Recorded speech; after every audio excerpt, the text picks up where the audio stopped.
बरतानवी high commission दा Sania pimple ते इजहार अफसोस मुतासरा वालदैन नाल इजहार ताज़ियत आख्या 14 नौमौलूद बच्चों के जमा होने की खबर इंतहाई दिल दहला देने वाली है।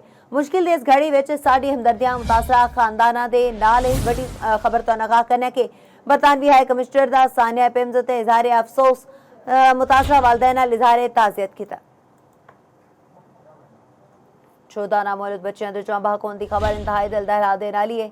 मुश्किल दे इस घड़ी में साडी हमदर्दियां मुतासरा खानदाना दे नाल ने। बरतानवी हाई कमीशन दा यह कहना सी। बरतानवी हाई कमीशन दा सानिया पिंपल ते इजहार अफसोस मुतासरा वालदैन नाल इजहार ताज़ियत किया।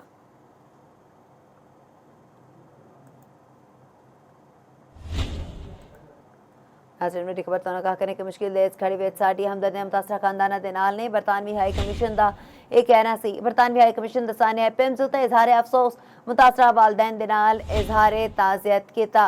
14 नामौलूद बच्चों के जांबा होने की खबर इंतहाई दिल दहला देने वाली है। बरतानवी हाई कमीशन का यह कहना सी। मुश्किल की इस घड़ी में साडी हमदर्दियां मुतासरा खानदाना दे नाल ने। बरतानवी हाई कमीशन का मजीद कहना सी। बरतानवी हाई कमीशन का सानिया पिंपल ते इजहार अफसोस मुतासरा वालदैन नाल इजहार ताज़ियत। बड़ी खबर तो आगाह करने की 14 नामौलूद बच्चों के जांबा होने की खबर इंतहाई दिल दहला देने वाली है। बरतानवी हाई कमीशन का यह कहना सी।